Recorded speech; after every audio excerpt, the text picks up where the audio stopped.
I spent 20 years building that company. Every sleepless night, every penny I saved, every risk I took, it was all invested in something I believed would last a lifetime. And for a long time, I thought it would.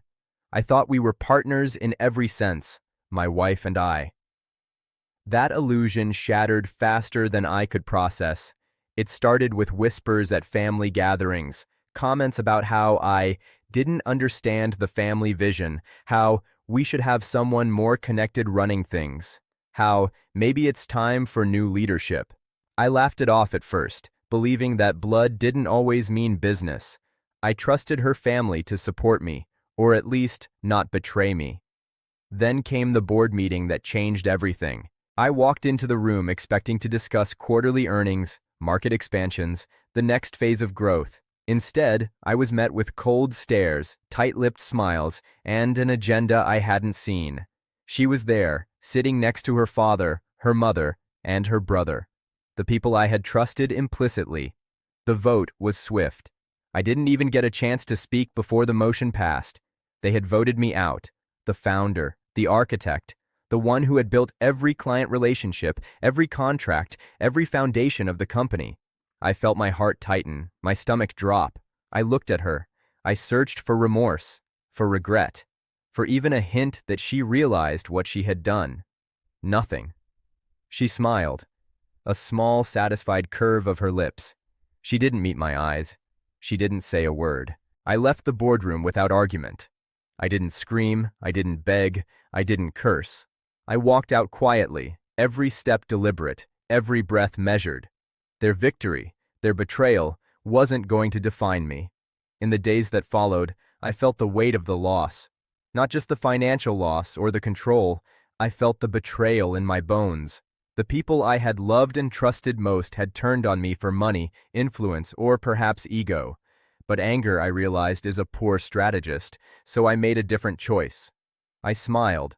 I smiled because losing the company didn't mean losing the game. I smiled because I knew opportunities are always waiting for the person willing to seize them. I smiled because revenge isn't always loud. It's calculated, precise, and profitable. I started small. Consulting projects, private deals, investments I had shelved while running the company. I quietly built a portfolio, leveraging the reputation I had earned over decades.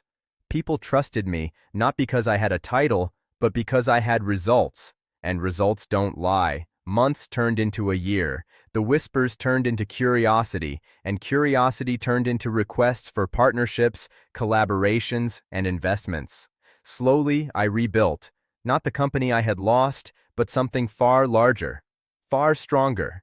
3 years later, I sold my holdings in a series of strategic exits. The numbers were staggering. $79 million, not because I wanted to rub it in anyone's face, not because I sought to humiliate, but because I knew that true power isn't in revenge. It's in rising above, creating, and thriving where they assumed you would fail. The day I cashed the final check, I looked back, not at the boardroom, not at her, not at her family, but at the years of work, sacrifice, and strategy that had led me here.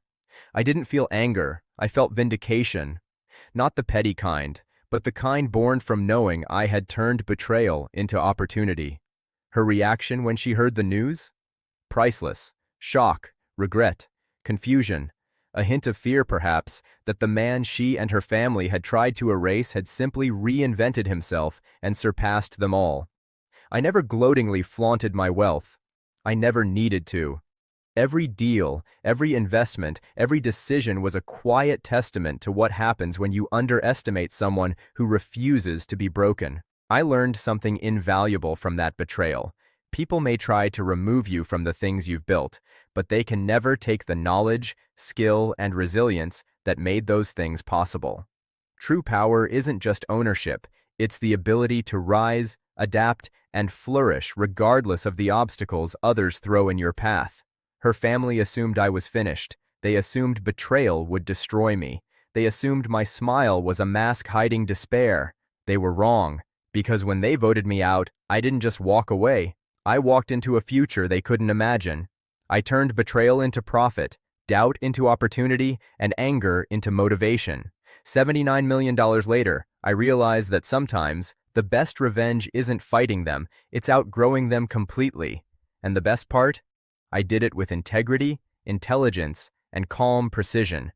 Not because I needed to prove anything to them, but because I needed to prove it to myself. Betrayal hurt? Yes, it burned. It shook my foundation, but it also gave me a lesson that no boardroom victory ever could. The measure of a person isn't in what they own today, but in how they rise after being betrayed tomorrow.